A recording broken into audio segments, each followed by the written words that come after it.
Pada musim hujan di saat pandemi seperti saat sekarang ini, ada baiknya Anda lebih waspada. Pergantian cuaca dan perubahan suhu yang ekstrim membuat imunitas tubuh juga menurun dengan drastis. Tubuh lebih rentan terkena penyakit. Sebenarnya, apa yang terjadi dengan tubuh kita di musim penghujan seperti saat sekarang ini? Ketika musim hujan datang, biasanya tubuh kita mengalami penurunan daya tahan tubuh. Penyebabnya itu biasanya karena perbedaan cuaca yang cukup ekstrim. Pada saat siang hari, biasanya cuaca cukup panas. Pada saat hujan datang, suhu lingkungan menurun. Dan itulah yang menyebabkan tubuh kita sulit untuk beradaptasi. Karena sulit beradaptasi, biasanya tubuh kita mengalami penurunan daya tahan tubuh. Penyebab yang lainnya, biasa karena pada saat musim hujan, kita jarang keluar. Lebih banyak berdiam di dalam ruangan, sehingga kita jarang terkena atau terekspos kepada sinar matahari. Kekurangan vitamin D itu disinyalir bisa juga menurunkan daya tahan tubuh kita. Nah, itulah penyebab kita gampang mudah terserang terhadap penyakit-penyakit tertentu. Hujan yang terjadi secara terus-menerus membuat udara menjadi lebih lembab, sehingga membuat kuman dan juga virus menjadi mudah untuk berkembang biak. Saat imunitas tidak dijaga dengan baik, tubuh pun akan mudah terkena penyakit. Nah, Dr. Martin, gangguan kesehatan apa saja ya yang sering terjadi saat musim hujan? Ada penyakit-penyakit tertentu yang memang sering datang pada saat musim hujan. Misalnya demam berdarah. Kemudian juga karena orang lebih banyak di dalam ruangan, kadang-kadang kita gampang tertular terhadap gangguan pernafasan, misalnya influenza, batuk pilek. Nah, itu lebih mudah menular, karena tadi daya tahan tubuh kita menurun. Kemudian selain itu juga pada saat musim hujan yang harus kita waspadai, terutama pada saat masa pandemi ini adalah tadi penyakit COVID tentunya. Karena itu lebih sangat menular dan mudah kita terpapar terhadap penyakit itu, sehingga kita harus lebih waspada. Nah, banyak juga orang yang bertanya, apakah setelah kehujanan itu boleh langsung mandi atau tidak?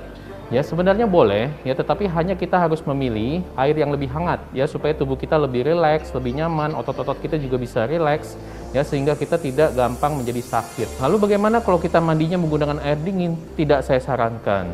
Karena bila kita menggunakan air dingin, justru itu bisa membuat tubuh kita jauh lebih lemah, sehingga kita lebih mudah terserang penyakit. Nah, pada saat kita mandi, jangan lupa kita harus membersihkan rambut kita atau keramas dan juga seluruh tubuh kita dengan sabun.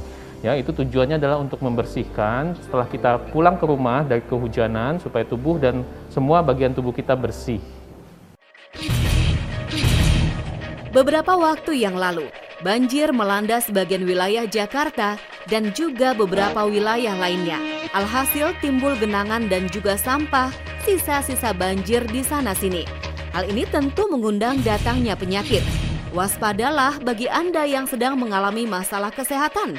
Tentu imunitas tubuh Anda dalam kondisi yang tidak prima. Lantas, apa yang perlu diwaspadai pasca banjir? Salah satu penyakit yang sering terjadi juga pada saat musim banjir itu adalah penyakit leptospirosis. Mungkin pemirsa sekalian pernah dengar, itu penyakit yang disebabkan oleh kencing tikus. Jadi bakteri pada kencing tikus itu bisa menularkan kepada orang-orang pada saat kebanjiran. Penyakit itu bisa mulai dari yang ringan, sedang hingga yang berat. Biasanya ditandai dengan demam dan sakit kuning. Dia bisa menyerang kepada liver atau hati dan juga kepada ginjal. Bisa mulai dari yang ringan sampai yang berat. Pada musim banjir seperti saat ini, tentunya banyak yang mengungsi ke tempat-tempat pengungsian.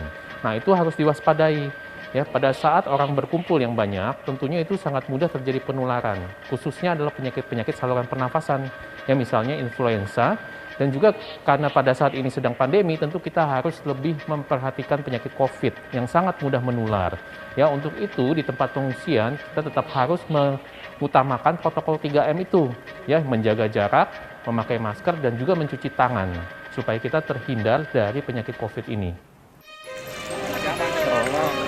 Banyak mitos dan juga fakta beredar di masyarakat tentang musim penghujan. Salah satunya air hujan dipercaya dapat menyebabkan iritasi pada kulit. Benarkah itu fakta atau mitos? Itu adalah fakta. Bagi orang-orang yang kulitnya sensitif, air hujan itu mengandung zat-zat asam yang dapat menyebabkan iritasi kulit. Jadi harus berhati-hati bagi orang yang memiliki kulit sensitif. Bagi sebagian orang, kehujanan dapat menyebabkan gangguan kesehatan. Mitosnya, setelah kehujanan, diharuskan mandi dengan menggunakan air hangat. Dr. Martin, itu fakta atau mitos ya? Itu adalah fakta. Saat Anda kehujanan, tentu suhu tubuh Anda akan turun, sehingga Anda perlu mengembalikan suhu tubuh Anda dengan mandi air hangat supaya tubuh Anda lebih rileks. Selain itu, Anda perlu mengkonsumsi makanan yang hangat dan minuman yang hangat untuk mengembalikan suhu tubuh Anda tadi.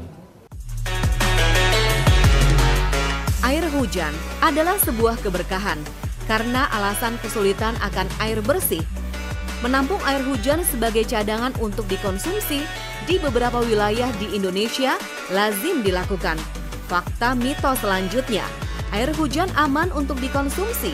Itu fakta atau mitos ya? Itu adalah mitos. Air hujan khususnya di Jakarta ini yang penuh dengan polusi tentu mengandung zat polutan yang berbahaya bagi tubuh kita. Sehingga bila kita meminumnya bisa menyebabkan gangguan kesehatan pada tubuh kita. Di pedesaan hal itu mungkin bisa dilakukan, ya, tetapi dimasak terlebih dahulu supaya aman. Tetapi saya tetap menganjurkan untuk Anda tetap meminum air yang sehat dan bersih. Menjaga imunitas di saat pandemi adalah hal utama yang Anda harus perhatikan. Jangan sampai kesehatan Anda terganggu karena cuaca yang cepat berganti ini. Agar tubuh tetap fit selama musim penghujan, yuk simak tips dari Dr. Martin berikut ini. Nah, saya memiliki beberapa tips untuk Anda untuk menjaga imunitas tubuh Anda pada saat musim hujan. Ya, yang pertama adalah olahraga secara teratur. Yang kedua, kalau bisa Anda tetap berjemur untuk mendapatkan sumber vitamin D.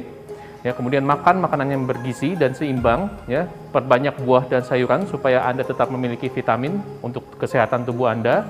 Kemudian tidur yang cukup, ya sekitar 8 jam satu hari untuk menjaga stamina Anda tetap sehat. Khusus Anda yang ada di tempat pengungsian, jangan lupakan untuk selalu makan yang sehat, minum yang cukup, dan istirahat yang cukup supaya Anda daya tahan tubuhnya tetap terjaga.